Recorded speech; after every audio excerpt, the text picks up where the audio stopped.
First Blood. The quantum comm crackled with static as Ambassador James Chen's final transmission reached Earth's Central Command. His face, barely visible through the interference, showed no fear, only grim determination. "They never intended peace," he gasped, blood trickling from the corner of his mouth. "The negotiations were a ruse. The Arxos, they planned to." The transmission cut off in a burst of light. Seconds later, monitoring stations across the solar system registered a massive explosion in the neutral zone where the peace talks had been taking place. In the silence that followed, Fleet Admiral Maria Rodriguez stood motionless before the holoscreen, her weathered face illuminated by the emergency lights now pulsing throughout Earth Command. The chamber remained deathly quiet as the implications sank in. The Arxos Empire, claiming to seek diplomatic relations, had just assassinated humanity's chief diplomat. "Signal confirmed, Admiral," Lieutenant Sarah Hayes reported, her voice tight. "The quantum signature matches Ambassador Chen's neural implant self-destruct sequence. He activated it himself, before they could extract Earth's defense protocols from his enhanced memory." Rodriguez's augmented eyes narrowed, cybernetic implants analyzing every scrap of data from the explosion. Chen had died protecting Earth's secrets, but he'd managed to transmit one final warning. The Arxos weren't interested in peace. They wanted conquest. "Get me the Defense Council," Rodriguez ordered. "Priority Alpha. And begin mobilizing the fleet. All of it." Within hours, Earth's military leadership had assembled in the quantum-secured war room beneath Geneva. General Viktor Petrov of the ground forces slammed his prosthetic hand on the holotable. "This is an act of war. We must respond with overwhelming force." "Agreed." Colonel Yuki Tanaka of Special Operations nodded, her neural interface lights pulsing with barely contained rage. "But we need to be strategic. The Arxos Empire spans dozens of systems. We can't match them ship for ship." "We don't need to," Rodriguez interrupted, uploading tactical data to the shared neural network. "Thanks to Ambassador Chen's sacrifice, we now know their true intentions. And thanks to his final act of defiance, they don't know about Project Prometheus." The room fell silent as classified schematics materialized above the holotable, designs for weapons and defense systems far beyond anything humanity had publicly revealed. While the Arxos had been playing at diplomacy, Earth had been preparing for war. "How soon can the prototypes be combat-ready?" asked Defense Minister Zhang, studying the technical specifications with his augmented vision. "They already are," Rodriguez replied. "The Prometheus fleet has been in stage deployment for months, hidden in dimensional pocket space throughout the solar system. Chen's death just gave us the justification to use it." She gestured and a new hologram appeared. A massive warship unlike anything Earth had previously fielded. The EFS Retribution, first of the Prometheus-class dreadnoughts. Its quantum steel hull rippled with embedded dimensional shields. Banks of gravity lance emitters ran its length, capable of tearing apart space-time itself. In its heart sat a dark matter reactor that could power a small sun. "Impressive," Petrov growled. "But will it be enough? The Arxos have been a spacefaring empire for centuries." "Which means they've grown complacent," Tanaka pointed out. "Their technology has stagnated. They still think we're centuries behind them. They have no idea what we've achieved." Rodriguez nodded. "Exactly. While they've been watching our public ships, monitoring our official channels, we've been revolutionizing warfare itself. Quantum entanglement drives, dark matter weaponry, true AI tactical systems. We're not just catching up to them. We're leapfrogging their entire technological base." She expanded the tactical display, showing the positions of Earth's hidden fleet. Over 300 ships, from agile corvettes to massive dreadnoughts, all equipped with technology the Arxos couldn't even detect, let alone defend against. "They killed Ambassador Chen because they thought we were weak," Rodriguez continued. "Because they saw us as primitive savages they could easily conquer. It's time to show them exactly how wrong they were. The Defense Council spent the next hour reviewing the attack plans. Operation Retribution would strike simultaneously at multiple Arxos systems, using Earth's quantum superiority to bypass their traditional defenses entirely. The element of surprise would be total. The Arxos pride themselves on their strategic genius, Tanaka noted, examining the battle projections. But they've never faced an opponent who could think in 11 dimensions at once. She gestured to her neural interface. Our AI battle networks will run circles around their tactics. And our troops? Petrov asked. The Arxos are physically superior to baseline humans. Rodriguez smiled grimly. That's why we don't send in baseline humans. She brought up footage of Earth's Special Forces training facilities. Soldiers moved with impossible speed and precision. Their enhanced bodies and neural interfaces, letting them react faster than organic minds could process. The age of purely biological warfare is over. Our troops are the perfect fusion of human ingenuity and cutting-edge technology. Defense Minister Zhang stood, his decision made. The Arxos murdered our ambassador, a recognized diplomat protected by galactic law. They planned to subjugate our species, and they thought we would be easy prey. He looked around the room. I believe it's time to show them exactly how humanity responds to threats. Agreed, Rodriguez said. We'll give them one chance to surrender unconditionally. When they refuse, we'll hit them with everything we have. She turned to her neural interface. All ships, this is Fleet Command. Operation Retribution is now active. Phase 1 begins in 6 hours. As the Council dispersed to their command posts, Rodriguez remained at the holotable, studying the face of James Chen in his final moment. He had died protecting Earth, ensuring the Arxos wouldn't discover humanity's true capabilities until it was too late. They thought killing one human would break us, she whispered. Instead, it's going to break their empire. She initialized her combat protocols, feeling her enhanced mind expand into the fleet's tactical networks. All ships begin preliminary targeting solutions. The Arxos wanted war. Let's give them one they'll never forget. Throughout the solar system, hidden ships powered up their quantum drives. In secure facilities across Earth, enhanced troops boarded their assault carriers. And in the digital realm, Earth's AI battle networks began calculating the optimal paths to victory.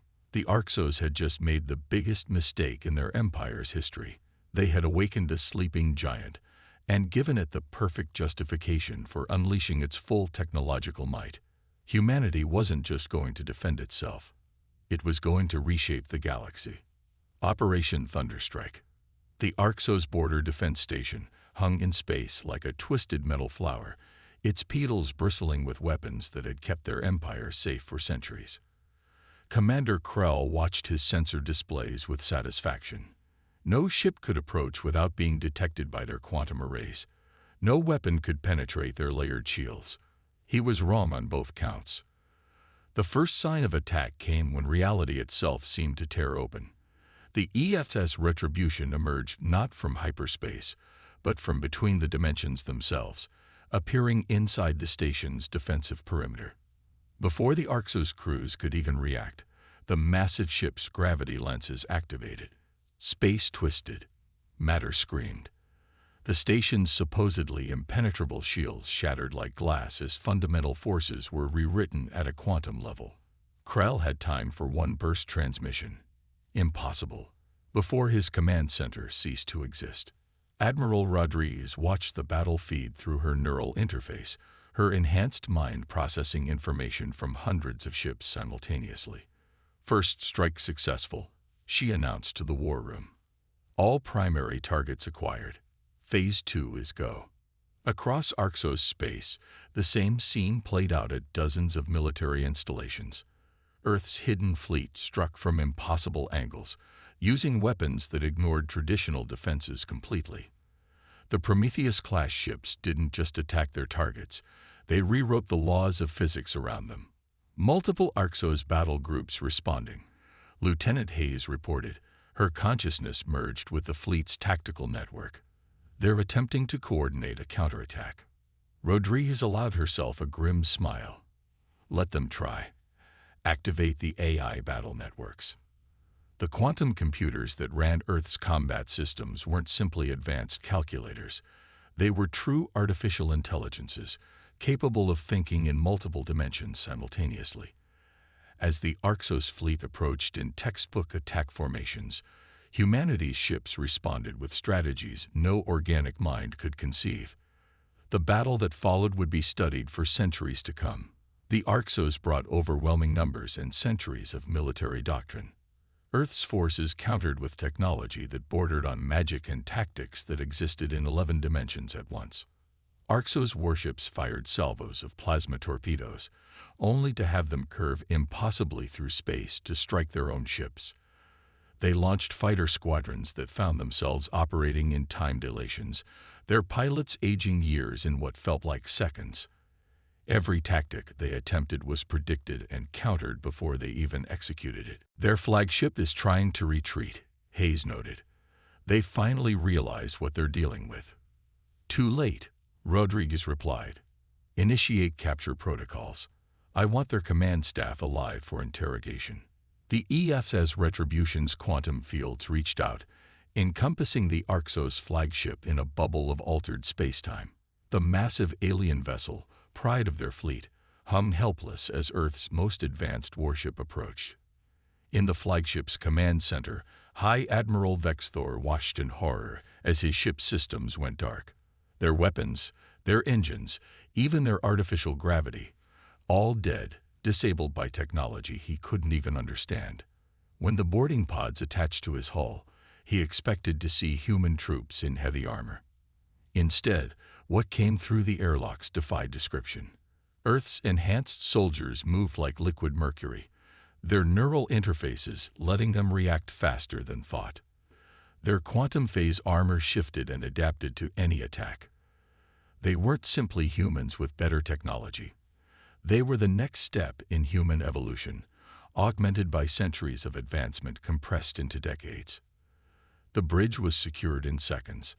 As Vexthor was led away in quantum-locked restraints, he finally understood the magnitude of his empire's mistake.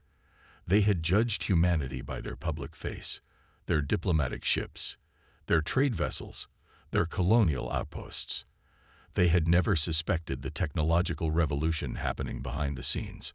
Back on the Retribution, Rodriguez received the preliminary analysis of the captured Arxos data cores.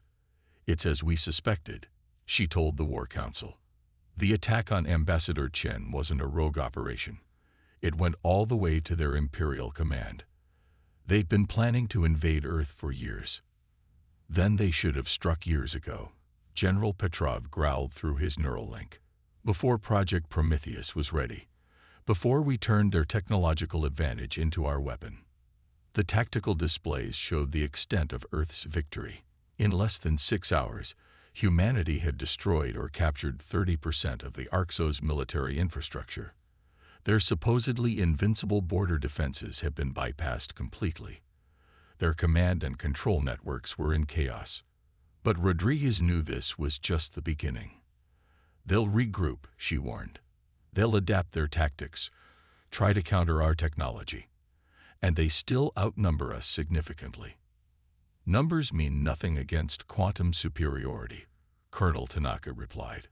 Every engagement teaches our AI networks more about their capabilities. Every battle makes our tactical systems stronger. We're not just winning.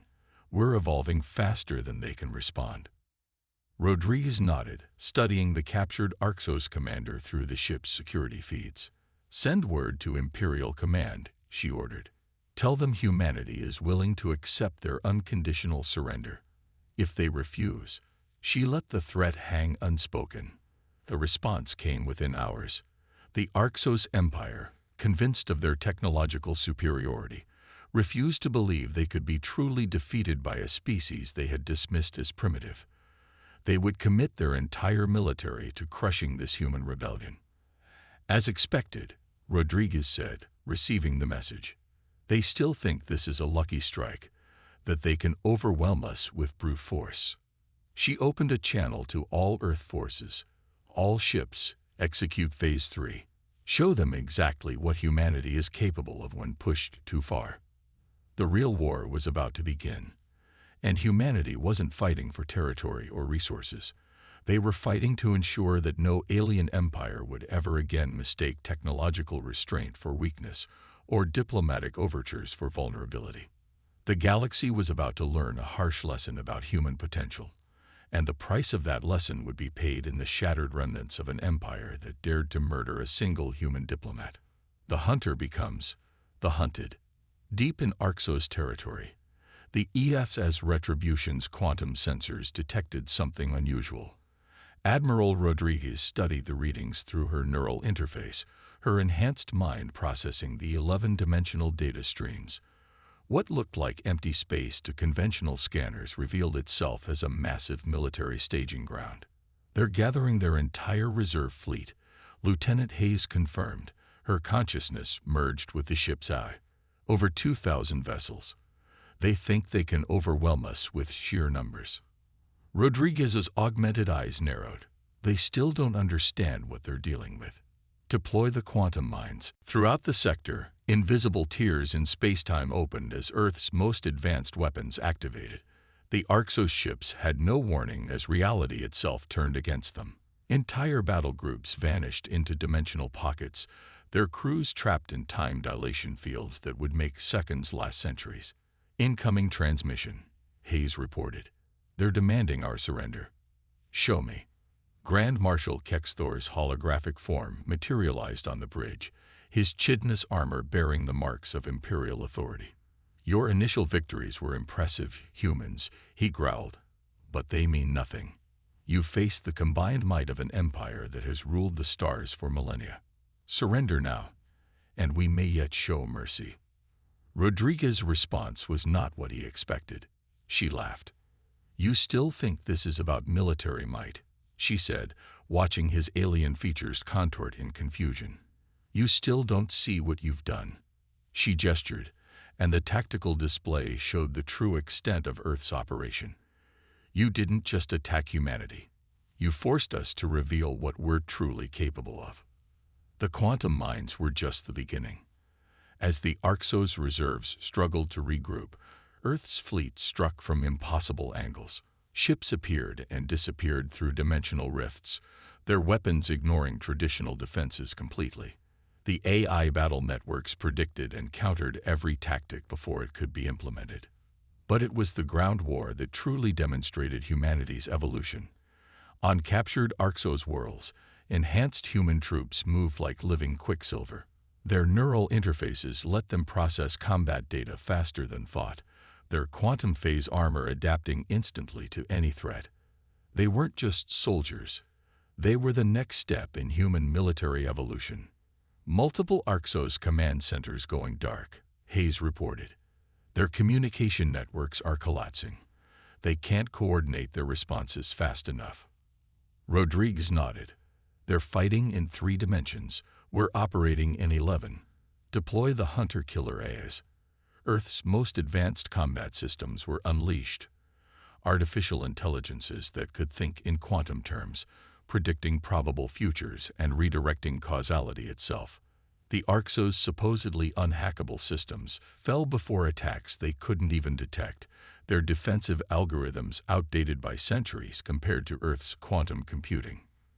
But the true shock came when Earth's forces captured an Arxos research facility intact. The data they found confirmed their worst suspicions and revealed an opportunity that would change the course of the war. Admiral, Colonel Tanaka's voice came through the neural net. You need to see this. The Arxos, they're not the real power in the galaxy. They're enforcers for something called the Imperial Conclave, a coalition of elder races that maintains control by suppressing emerging civilizations. Rodriguez's enhanced mind processed the implications instantly. That's why they attacked us. Not because we were a threat to the Arxos, but because we were advancing too quickly for the Conclave's comfort, Tanaka finished. They'd done this before, to dozens of species.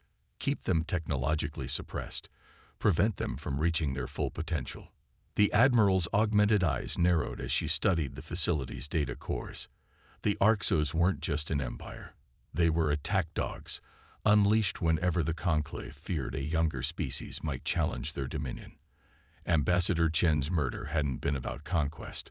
It had been about containing humanity's rapid technological advancement. How many? Rodriguez asked, her voice hard. How many species have they suppressed? Hundreds, Tanaka replied. Some were bombed back to the Stone Age. Others were simply eliminated entirely. The Conclave maintains power by ensuring no one else can reach their level of advancement. Rodriguez opened a channel to Earth Command, sharing the intelligence through the quantum network. The response was unanimous. This wasn't just about avenging one diplomat anymore. This was about breaking the system of technological apartheid that had strangled galactic advancement for millennia. New orders from Command, she announced to the fleet. The Arxos are no longer our primary target. We're going to use them to send a message to this conclave. Show them exactly what happens when they try to cage humanity's potential. The battle plan shifted. Instead of simply defeating the Arxos military, Earth's forces began systematically dismantling their empire's infrastructure. Every captured facility provided more intelligence about the conclave. Every defeated ship added to their understanding of suppressed technologies. The Arxos are attempting to contact the conclave directly, Hayes reported, requesting emergency intervention. Let them, Rodriguez replied, watching as another Arxos battle group fell to their quantum weapons. Let the conclave see exactly what happens when they try to contain human advancement. Let them watch as their enforcers are torn apart by the very kind of technological revolution they tried to prevent. The war had entered a new phase. Humanity wasn't just fighting for revenge anymore. They were fighting to break a system of technological suppression that had stifled galactic progress for too long. And in doing so, they would prove that attempting to contain human potential was the greatest mistake any civilization could make. The hunter had become the hunted, and the galaxy would never be the same. Breaking the Empire, the Arxos homeworld, Imperax Prime, was supposed to be impregnable. Its orbital defense grid had withstood countless attacks over millennia. Its quantum shields, powered by the energy of a captured neutron star, could repel any conventional assault. But humanity wasn't fighting a conventional war. The EFS Retribution led Earth's fleet through dimensional rifts that bypassed the defense grid entirely. As alarm sirens screamed across the Arxos capital, their worst nightmare materialized in high orbit. 300 Earth warships, their quantum steel hulls rippling with dimensional energies. Final warning transmitted. Lieutenant Hayes reported. No response from Imperial Command. Admiral Rodriguez nodded, her neural interfaces connecting her to every ship in the fleet. They've made their choice. Execute Operation Checkmate. Earth's assault began not with weapons, but with code. Quantum AI systems that made the Arxos' best computers look primitive by comparison tore through their networks. Defense platforms turned against their masters. Communication grids collapsed. The supposedly unhackable Central Command AI was dissected and rewritten in seconds. Ground forces deploying, Colonel Tanaka announced through the neural net. Resistance is minimal. Their troops can't coordinate without their command networks. On the planet's surface, Earth's enhanced soldiers moved like living mercury through the Arxos capital. Their quantum phase armor adapted instantly to any threat, their neural interfaces processing combat data faster than organic minds could think. They weren't just winning. They were revolutionizing warfare itself. The Arxos Emperor, Vexthor the Eternal, watched from his quantum-shielded bunker as his empire's defenses crumbled. Impossible, he chittered to his advisors. They were primitive. We monitored their development for centuries. This level of technology, it cannot exist. That was your mistake, a voice said from behind him.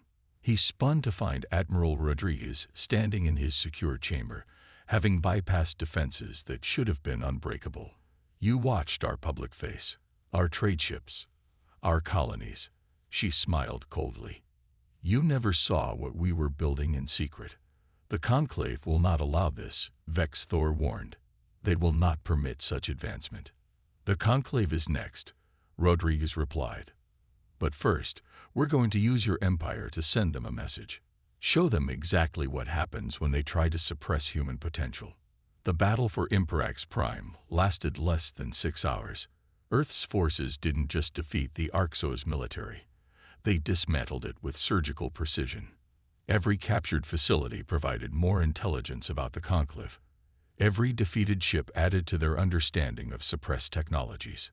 In the orbital shipyards, Admiral Rodriguez watched as Earth's engineers began reverse engineering Arxos technology, not to copy it. Their quantum science had already surpassed anything the Arxos had, but to understand how the Conclave had maintained their technological superiority for so long. Multiple signals detected, Hayes reported. The Conclave is responding. 3 Eldership-class vessels just dropped out of hyperspace at the system's edge. Rodriguez's augmented eyes narrowed. Right on schedule. Show them. The quantum displays activated, broadcasting the full extent of humanity's technological revolution across all frequencies. Let the Conclave watch as their enforcers were systematically dismantled by the very kind of advancement they had tried to prevent. They're demanding we stand down, Hayes continued, claiming we violated galactic law by exceeding permitted technological development rates. Transmit our response, Rodriguez ordered. Show them exactly what humanity does to those who try to cage us. The Retribution's quantum drives powered up, its dimensional fields reaching out to encompass the Conclave ships. They had come expecting to find primitive humans using stolen Arxos technology. Instead, they faced something they had never encountered in their millennia of suppressing younger species, a civilization that had completely leapfrogged their technological base. Their weapons are charging, Hayes reported calmly. They're attempting tow. The Conclave ships fired, their energy weapons capable of destroying small moons. The beams struck the Retribution's quantum fields and simply ceased to exist, redirected into dimensional spaces where their power meant nothing. Now, Rodriguez commanded, show them what real advancement looks like. The Retribution's gravity lances activated, not to destroy but to contain. The Conclave ships found themselves trapped in bubbles of altered spacetime, their supposedly superior technology rendered useless by principles they couldn't even understand. Message from Earth Command, Hayes announced. The rest of the Conclave fleet is mobilizing. They're finally beginning to understand what they're dealing with. Rodriguez smiled grimly. Good. Let them come. Let them see exactly what happens when they push humanity too far. She opened a channel to all Earth forces. This isn't just about revenge anymore. This is about breaking the system that has stifled galactic progress for too long. The war had entered its final phase. The Arxos Empire was broken, its technology now little more than a stepping stone for humanity's quantum revolution. But the real battle, the fight against the Conclave's technological apartheid, was just beginning. And humanity was more than ready. Rise of humanity. The Conclave's central station hung in the void between galaxies, a massive structure that had served as the seat of their power for 50,000 years. Built from technology they had hoarded for millennia, it was considered the most secure facility in known space. Until now. The ESS Retribution emerged from quantum space directly inside the station's inner defense perimeter, leading a fleet that represented humanity's full military might. In the 3 months since breaking the Arxos Empire, Earth's forces had evolved beyond anything the galaxy had ever seen. Station defenses are adapting, Lieutenant Hayes reported, her consciousness merged with the ship's quantum AI. They're trying to analyze our technology. Let them try, Admiral Rodriguez replied. They've spent millennia suppressing advancement. They have no concept of how far we've already surpassed them. The Conclave's response was immediate and massive. Thousands of ships, representing the combined might of the elder races, moved to engage the human fleet. Their weapons were powered by contained singularities. Their shields could withstand supernovas. It wasn't enough. Earth's ships moved in patterns that defied conventional physics, their quantum drives allowing them to exist in multiple dimensional states simultaneously. The AI battle networks didn't just predict enemy tactics, they rewrote probability itself, ensuring victory before the battles even began. Message from the Conclave Council, Hayes announced. They're offering terms. No terms, Rodriguez replied. They didn't offer terms to the civilizations they suppressed. To the species they bombed back to the Stone Age. This ends today. The Retribution's gravity lances activated, not destroying the Conclave ships but containing them in quantum fields that neutralized their technology completely. Humanity had learned from the Arxos campaign. This wasn't about destruction. This was about fundamental change.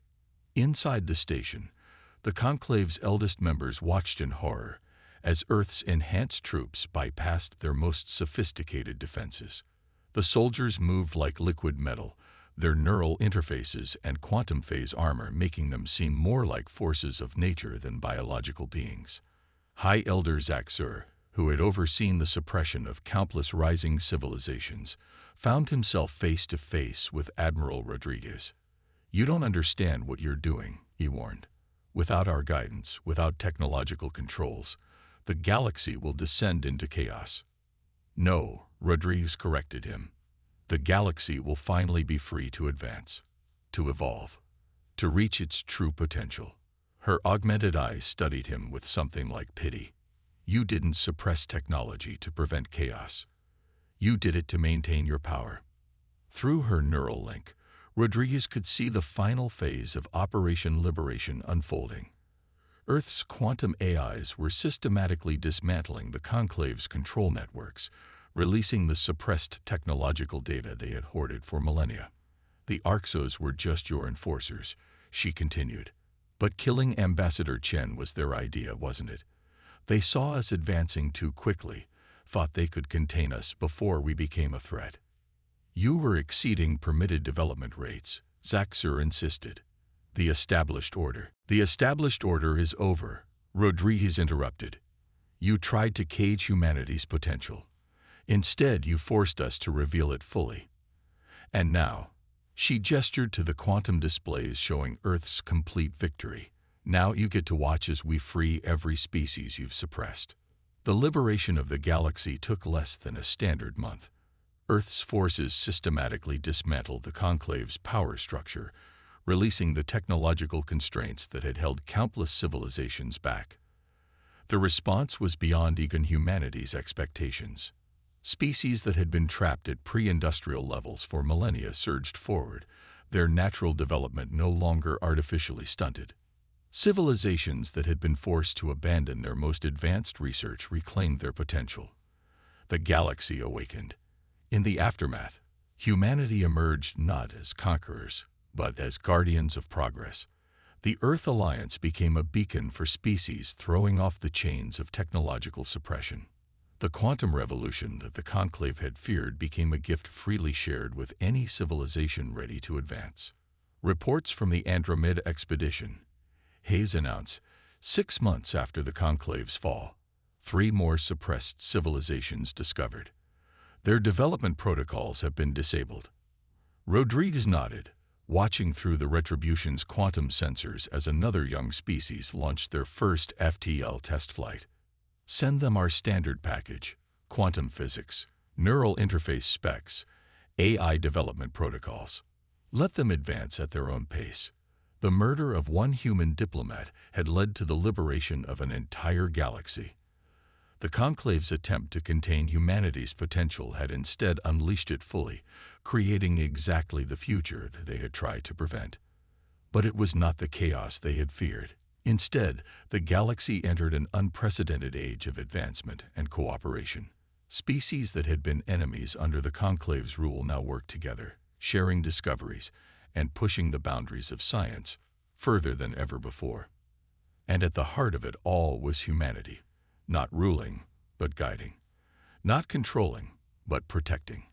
They had become what the Conclave had claimed to be, true guardians of civilization's progress. As the Retribution prepared to return to Earth, Rodriguez took a final look at the quantum display, showing the galaxy's new state. Thousands of civilizations advancing freely, each finding their own path to the future. All because the Arxos and their masters had made one crucial mistake. They had tried to cage humanity's potential. Instead, they had set it free.